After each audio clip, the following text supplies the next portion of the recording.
നമ്മുടെ രാഹുല് കേരളത്തെ മൊത്തത്തിൽ കരയിപ്പിക്കുകയാണ്. ഇന്നലെ രാഹുലിൻ്റെ കമൻറ്റ് ബോക്സ് കരച്ചലാണ്. അതായത് നമ്മുടെ രാഹുല് പടിയിറങ്ങുന്നുണ്ടല്ലോ MLA സ്ഥാനം, അതിന് മുമ്പായിട്ട് പാവങ്ങളെ സഹായിക്കുകയാണ്. സഹായിച്ചിട്ട് ഏറ്റവും അവസാനം നമ്മുടെ രാഹുൽ മാങ്കൂട്ടത്തിൽ ഒരു പ്രസംഗം പ്രസംഗിക്കുകയാണ്.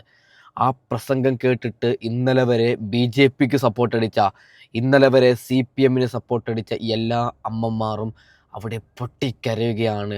പൊട്ടിക്കരഞ്ഞുകൊണ്ട് പറയുകയാണ്, ഇനി രാഹുലെ നീ എവിടേക്കും പോകണ്ട രാഹുലെ നിന്നെപ്പോലൊരു നേതാവ് പാലക്കാടിന് കിട്ടിയത് ഞങ്ങളുടെ ഭാഗ്യമാണ്. പക്ഷേ നീ പടിയിറങ്ങുന്നു എന്ന് അറിയുമ്പോൾ ഞങ്ങളുടെ ചങ്ക് പിടയുകയാണെന്ന് ആ അമ്മമാർ പറയുകയാണ്. നമ്മുടെ രാഹുൽ മാങ്കൂട്ടത്തിൽ, അതായത് വിടവാങ്ങൽ എന്ന് പറഞ്ഞാൽ MLA സ്ഥാനത്തിൽ നിന്ന് ഇനി ഏകദേശം 1 മാസം മാത്രമാണ് ബാക്കിയിരിക്കെ, എന്നാൽ ആ ഒരു മാസം മാത്രം ബാക്കിയുണ്ട് എന്ന് കരുതിയിട്ട് നമ്മുടെ രാഹുൽ മാങ്കൂട്ടത്തിൽ ആരൊക്കെ പാവങ്ങളുണ്ട് അവർക്കൊക്കെ വീട് വെച്ച് കൊടുക്കുകയാണ്, സഹായിക്കുകയാണ്. അതിനുശേഷം നമ്മുടെ രാഹുലിൻ്റെ തീപ്പൊരി പ്രസംഗവുമുണ്ട്.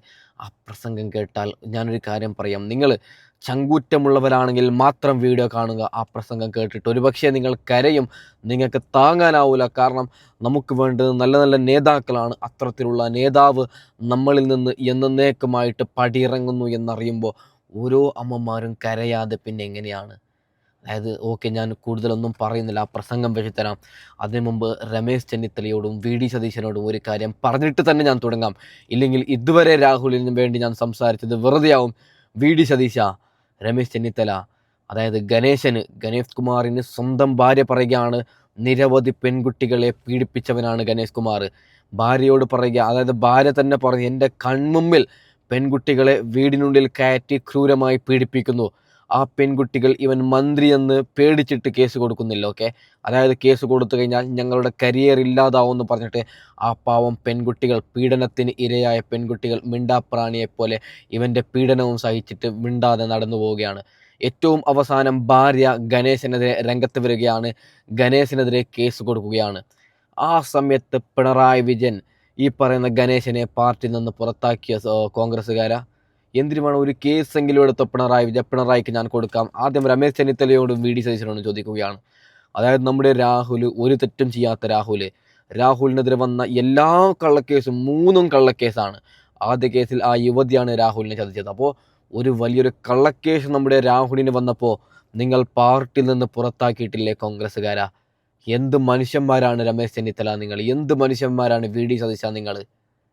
അതിനുശേഷം നേരെ മറിച്ചിട്ട് ഈ പീഡനവീരനായ ഗണേഷ് കുമാർ നിരവധി സ്ത്രീകളെ പീഡിപ്പിച്ചു എന്ന് തെളിവിൻ്റെ അടിസ്ഥാനത്തിൽ ഭാര്യ പറയുമ്പോൾ, അതായത് സ്വന്തം ഭാര്യ രംഗത്ത്, സ്വന്തം ഭാര്യയൊക്കെ കണ്ടു, അതിനെ വീഡിയോ അടക്കമാക്കിയിട്ടുണ്ട് ആ ഭാര്യ കോടതിക്കോ എവിടേക്കോ കൊടുക്കേണ്ട അടുത്തേക്കൊക്കെ കൊടുക്കാമെന്ന് പറഞ്ഞിട്ട്, അതായത് പീഡനവീരനായ ഗണേശനെ പറ്റിയിട്ട് പിണറായി വിജയൻ പറഞ്ഞത് അവൻ കുട്ടിയല്ലേ, അങ്ങനെ നടന്നോ, ഒരു പ്രശ്നവും ഇല്ല എന്നാണ്. ഗോവിന്ദൻ പറഞ്ഞത് ഒരു പ്രശ്നവും ഇല്ല, ഇനി ജയിച്ചാൽ മുഖ്യമന്ത്രി സ്ഥാനം ഈ പറയുന്ന ഗണേശൻ എന്നാണ്.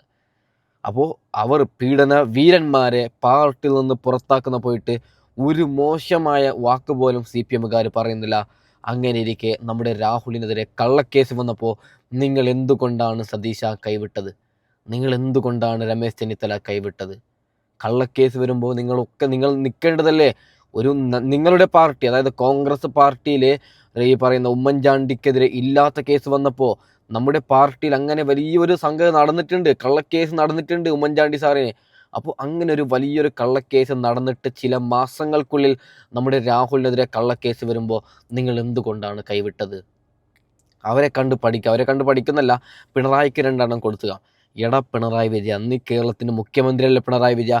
നീ വലിയൊരു സഖാവല്ലേ പിണറായി വിജയ? നിരവധി സ്ത്രീകളെ പീഡിപ്പിച്ച ഗണേഷ് കുമാറിനെ എന്തുകൊണ്ടാണ് നീ പാർട്ടിയിൽ നിന്ന് പുറത്താക്കുന്നില്ല?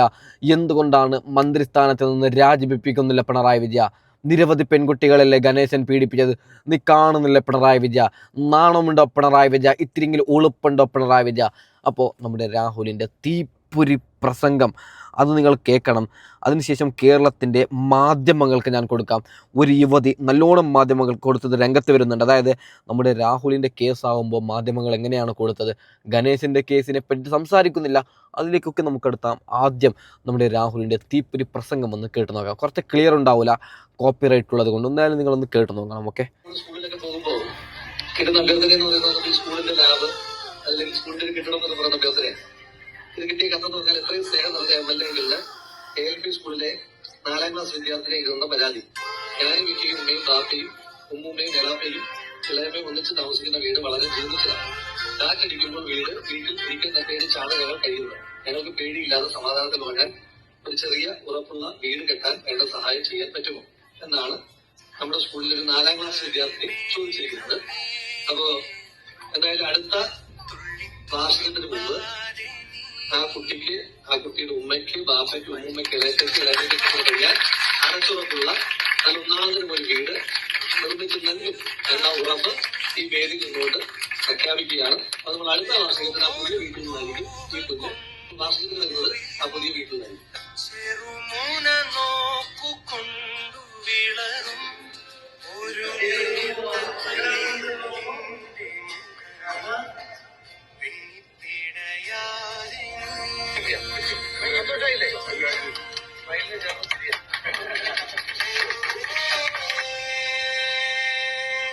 ദൈവാനുഗ്രഹമാണ്. എല്ലാവർക്കും ഒരുപോലെ കിട്ടത്തില്ല. അത് അർഹതപ്പെട്ടവർക്ക് കൊടുക്കണം എന്നുള്ളതാണ് ഞാൻ ആദ്യം തന്നെ രാഹുലിനോട് പറഞ്ഞത്. രാഹുൽ അത് സെലക്ട് ചെയ്ത് വേണ്ട ആൾക്കാർക്ക് കൊടുക്കുകയും ചെയ്യും.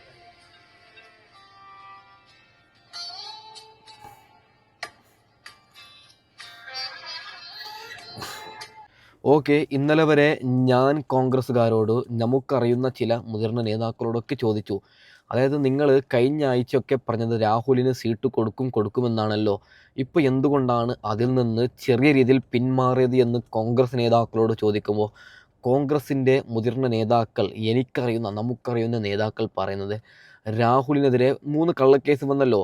ആ കള്ളക്കേസിലെ അതിജീവിതന്മാരെന്ന് സ്വയം പറയുന്ന അവറ്റകൾ സുപ്രീം കോടതിയിലേക്ക് പോയി. അപ്പോൾ ഇപ്പോൾ സുപ്രീം കോടതി ആയാലും ഹൈക്കോടതി ആയാലും എനിക്കെതിരെ നാളെ ഒരു പെണ്ണ് ഇല്ലാത്ത കേസ് കൊടുത്തു കഴിഞ്ഞാൽ തൽക്കാലം ആ കേസ് തെളിയുന്നത് വരെ എന്നെ പ്രതിന്ന് വിളിക്കും. അപ്പോൾ സുപ്രീം കോടതി ഇപ്പോൾ നാളെ ചോദിക്കുമല്ലോ, ഇത്രയും വലിയ 3 പീഡന കേസ്, 3 യുവതികൾ രംഗത്ത് വന്ന കള്ളക്കേസാണെങ്കിലും സുപ്രീം കോടതിക്ക് ആദ്യം അറിയില്ലല്ലോ, അത് തെളിയണതിന് ശേഷമല്ലേ, തെളിയുന്നതിന് ശേഷമാണ് അറിയുന്നത് അതൊരു കള്ളക്കേസാണോ അല്ലേ എന്ന്. അപ്പോൾ 3 പെൺകുട്ടികളൊക്കെ പീഡിപ്പിച്ച ഒരാൾക്ക് എന്തിന് സീറ്റ് കൊടുക്കുന്നു എന്ന് കോടതി ഞങ്ങളോട് ചോദിച്ചാലോ എന്നാണ് കോൺഗ്രസിൻ്റെ നേതാക്കൾ പറയുന്നത്. അവരോട് ഒരു കാര്യം ഞാൻ പറയാം, ഇവിടെ ഗണേഷ് കുമാർ നിരവധി സ്ത്രീകളുടെ ജീവിതം ഇല്ലാതാക്കിയവനാണ്. അവിഹിതം, എത്ര പേര് അവിഹിതവും പറഞ്ഞിട്ട് അവൻ ഇല്ലാതാക്കി കാമഭ്രാന്തൻ. അവനെതിരെ CPM ഒരു നടപടി എടുക്കുന്നില്ല. പിന്നെ എന്തിനാണ് രാഹുലിനെതിരെ വന്ന കള്ളക്കേസ് പറയുമ്പോൾ ഇങ്ങനെ ആക്കുന്നത്? ഇപ്പോൾ കോൺഗ്രസ്സുകാർ പറയുന്നത് നമ്മുടെ രാഹുലിന് സീറ്റ് കൊടുത്തു കഴിഞ്ഞാൽ പിണറായി വിജയൻ കാണിക്കുന്ന വൃത്തികേടും പിണറായി വിജയൻ കാണിക്കുന്ന നെറികേടും ഞങ്ങൾക്ക് പറയാൻ പറ്റൂല. വാർത്തയിൽ മൊത്തത്തിൽ രാഹുൽ മാങ്കൂടത്തിലായിരിക്കും ചർച്ച എന്ന്. നമുക്കിനി റിപ്പോർട്ടറിൻ്റെ അരുൺകുമാറിനും 24ൻ്റെ ഹാഷ്മിക്കും 2 കൊടുക്കാം. എടാ, നിങ്ങളൊക്കെ ആർക്ക് വേണ്ടിയിട്ടാണ്? ഹാഷ്മി ഞാൻ വിടുന്നുണ്ട്. അരുൺകുമാറിനോടും ബാക്കി ചില മാധ്യമ പ്രവർത്തകരോട് ചോദിക്കുകയാണ്, നിങ്ങൾ ആർക്ക് വേണ്ടിയാണ് വാർത്ത കൊടുക്കുന്നത്? ഗണേഷ് കുമാർ നിരവധി സ്ത്രീകളെ പീഡിപ്പിച്ച് നിരവധി സ്ത്രീകളുടെ ജീവിതം ഇല്ലാതാക്കിയപ്പോൾ നിങ്ങൾ മര്യാദയ്ക്ക് ആരെങ്കിലും ഒരാൾ വാർത്ത കൊടുത്തോ? നമ്മുടെ രാഹുലിനെതിരെ വന്ന കള്ളക്കേസ് വരുമ്പോൾ എല്ലാ ദിവസവും 24 മണിക്കൂറും രാഹുലിൻ്റെ ചിത്രവും, രാഹുൽ പീഡിപ്പിച്ചു, രാഹുൽ അങ്ങനെ ചെയ്തു, രാഹുൽ ഇങ്ങനെ ചെയ്തു, രാഹുലിനെ അറസ്റ്റ് ചെയ്യും എന്നൊക്കെ പറഞ്ഞിട്ട് നിങ്ങൾ വാർത്ത കൊടുത്തല്ലോ. ഗണേശിനെതിരെ വന്ന കേസ് അത് അതിജീവിതയല്ല, അത് പെൺകുട്ടിയല്ലേ. അവന് ഗണേഷ് കുമാർ ഇല്ലാതാക്കിയത് റിയലായിട്ട്, രാഹുലിനെതിരെ വന്നത് കള്ളക്കേസാണ്. ഗണേശിനെതിരെ റിയലായിട്ട് പെൺകുട്ടികളെ പീഡിപ്പിച്ചത് ലൈവായിട്ടൊരു വീഡിയോ ദൃശ്യമടക്കം ആ പെണ്ണ്, പാവം ഗണേഷ് കുമാറിൻ്റെ ഭാര്യ അതിജീവിത, ആ ഒരു അതിജീവിത വീഡിയോ ഷൂട്ട് ചെയ്തിട്ട് കാണിച്ചിട്ടും ഒരു ചെറിയ നടപടി നിങ്ങൾ എടുത്ത മാധ്യമ പ്രവർത്തകരെ, നിങ്ങൾ എടുത്ത നാണമുണ്ട്. നിങ്ങൾ ആർക്ക് വേണ്ടിയിട്ടാണ് വാർത്ത കൊടുക്കുന്നത്? നിങ്ങൾ ഇതിൻ്റെ ഒരു ഉത്തരം തരണം മാധ്യമങ്ങളെ. വൃത്തികെട്ട അരുൺകുമാർ നിന്റെ മുട്ടയുണ്ടല്ലോ, അതിലേക്ക് മറ്റേ മുട്ട കോയിമുട്ട അടിച്ച് പൊട്ടിക്കണം എന്ന് പറയുകയാണ്. നീ കാണുന്നില്ല അരുൺകുമാറെ? നീയൊക്കെ നമ്മുടെ രാഹുലിനെതിരെ വന്ന കള്ളക്കേസ് വന്നുമ്പോൾ അത് റിയലായിട്ട് നീയൊക്കെ മാറ്റില്ലടാ അരുൺകുമാറെ. നമ്മുടെ രാഹുലിന് കള്ളക്കേസ് വന്നപ്പോൾ അത് ഉള്ള കേസാണ്, അത് റിയൽ ആണെന്ന് അരുൺകുമാറാണ് മാറ്റിയത്. നേരെ മറിച്ചിട്ട് ഗണേശിനെതിരെ ഉള്ള കേസ് പറയുമ്പോൾ നീ എന്തുകൊണ്ടാണ് അരുൺകുമാറെ മിണ്ടാപ്രാണിയെ പോലെ മിണ്ടാതിരിക്കുന്നത്? നാണുണ്ടോ ഏഷ്യാനെറ്റ് ന്യൂസ് നിങ്ങൾക്ക്? എന്തുകൊണ്ട് മര്യാദയ്ക്ക് വാർത്ത കൊടുക്കുന്നില്ല ഏഷ്യാനെറ്റ് ന്യൂസ്? ഒരു പെൺകുട്ടി നല്ലോണം രംഗത്ത് വന്നിട്ടുണ്ട്, നമുക്ക് അതും ജസ്റ്റ് ഒന്ന് കേട്ട് നോക്കാം. Okay, now it is your turn എന്ന് ഞാൻ പറയും രാഹുൽ മാങ്കൂട്ടത്തിന്റെ കേസിൽ. കാരണം രാഹുൽ പ്രേമിക്കുമ്പോൾ അത് വേറെ എന്തൊക്കെയോ, ഗണേഷ് കുമാർ പ്രേമിക്കുന്ന സമയത്ത് അത് പ്രണയമായിട്ട് മാറുന്നത് എങ്ങനെയാണ്? ആൻഡ് സെലക്റ്റീവ് മാധ്യമങ്ങൾ, അല്ലെ സെലക്റ്റീവ് ആയെന്ന് ശരിക്കും പറഞ്ഞാൽ നമുക്ക് പണ്ടേ അറിയാവുന്ന കാര്യമാണ്. പക്ഷെ രാഹുൽ മാങ്കൂട്ടത്തിന്റെ കേസിൽ വന്നപ്പോ എന്തൊക്കെയായിരുന്നു പുകില്. പക്ഷെ ആ ഒരു പുകിലൊന്നും ഇപ്പൊ കാണാനോ ഇല്ല. ആൻഡ് ഗണേഷ് കുമാർ വന്നിട്ട് മാധ്യമങ്ങളോട് എനിക്ക് 5000-ൽ പരം പ്രണയങ്ങൾ ഉണ്ടായിട്ടുണ്ട്, ആൻഡ് മാധവിക്കുട്ടി എന്താ പ്രണയിച്ചിട്ടില്ലേ എന്നൊക്കെ ചോദിക്കുന്നുണ്ട്. പക്ഷെ ഈ രണ്ട് പ്രണയം, ലവ് എന്ന് പറയുന്നത് തെറ്റൊന്നുമല്ല, ലവ് ചെയ്യുന്നതും തെറ്റല്ല. പക്ഷെ ഞാൻ കാണുന്ന ഒരു വ്യത്യാസം, ഈ രണ്ട് പേരുടെ ലവിലും ഞാൻ കാണുന്ന ഒരു വ്യത്യാസം എന്താന്ന് വെച്ച് കഴിഞ്ഞാല്, നമ്മൾ രാഹുൽ മാങ്കൂട്ടത്തിൽ ഒരു ബാച്ചിലറാണ് അല്ലേ. പക്ഷേ ഗണേഷ് കുമാർ എന്ന് പറയുന്ന ഒരു വ്യക്തി മാരീഡ് ആയിട്ടുള്ള ഒരു വ്യക്തിയാണ്. പക്ഷെ അതിന് പ്രണയം എന്ന് പറയുന്നതിനേക്കാൾ ഞാൻ കേട്ടിട്ടുള്ള അല്ലെങ്കിൽ എനിക്ക് അറിയാവുന്ന ഒരു വേർഡ് എന്താന്ന് വെച്ച് കഴിഞ്ഞാൽ എക്സ്ട്രാ മാരിറ്റൽ അഫെയർ എന്ന് വേണമെങ്കിൽ ആ ഒരു പ്രണയത്തിനെ നമുക്ക് ലേബൽ ചെയ്യാം. സോ കമ്മിറ്റ്മെന്റ് എന്ന് പറഞ്ഞൊരു വേർഡ് ഉണ്ട്, നമുക്ക് ഫാമിലിയോട് ഒരു കമ്മിറ്റ്മെന്റ് ഉണ്ട്. സോ ആ ഒരു കമ്മിറ്റ്മെന്റിൽ ഇരിക്കുമ്പോൾ ഇങ്ങനെ ഒരു പ്രണയങ്ങൾ ആവശ്യമുണ്ടോ എന്ന് ചിന്തിക്കുന്നവരുണ്ടാവാം. ചിലർക്ക് അത് ശരിയായിരിക്കാം. We are nobody to judge that, കാരണം ഇറ്റ്സ് ദെയർ പേഴ്സണൽ തിങ്. പക്ഷെ ഞാനിവിടെ പറയാൻ പോകുന്നത് മാധ്യമങ്ങളുടെ ആ ഒരു സെലക്റ്റീവ് അപ്രോച്ചിനെ കുറിച്ചാണ് കേട്ടോ. അതായത് ഒരാൾ പ്രണയിക്കുമ്പോൾ പ്രണയമാവുന്നതും മറ്റൊരാളെ കരിവാരി തേക്കുന്നതും സെലക്റ്റീവ് മാധ്യമങ്ങളുടെ അല്ലെങ്കിൽ അതൊരു സെലക്റ്റീവ് റിപ്പോർട്ടിംഗ് ആണ് എന്ന് വേണം പറയാനായിട്ട്, അല്ലേ? അല്ല, ഇതൊക്കെ ഞാനൊരു കാര്യം കോൺഗ്രസ്സുകാരോട് ഒരു കാര്യം പറയുകയാണ്. നിങ്ങളും സമരത്തിൽ ഇറങ്ങണം കോൺഗ്രസ്സുകാരെ. രാഹുലിനെതിരെ പറയുമ്പോൾ ഇല്ലാത്ത കേസ് വന്നപ്പോൾ മാധ്യമങ്ങൾ എങ്ങനെയാണ് പ്രതികരിച്ചത്?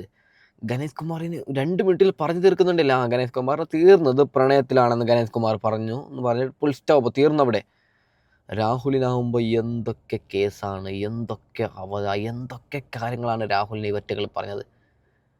ഇവരോടൊരു കാര്യം പറയുകയാണ്, ദൈവമെന്ന മഹാശക്തി ഉണ്ട്. ആ ഒരു ശക്തി ഉണ്ടെങ്കിൽ നിങ്ങളുടെ ചാനൽ റിച്ചാവാതെ മണ്ണാങ്കട്ടയായിട്ട് പോകുമെന്ന് ഞാൻ പറയാം.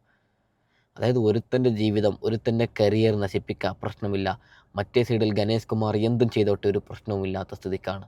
നമ്മുടെ രാഹുലിന് സീറ്റ് കിട്ടുമോ എന്ന് വീണ്ടും പ്രേക്ഷകർ ചോദിക്കുന്നുണ്ട്. ഒരു 5 ദിവസം ഇപ്പോൾ ഏറ്റവും അവസാനം വരുന്ന അപ്ഡേറ്റ് കിട്ടൂല എന്നാണ്. അതിജീവിതകൾ മരിച്ചു വീണുള്ളൊരു പക്ഷേ കിട്ടും.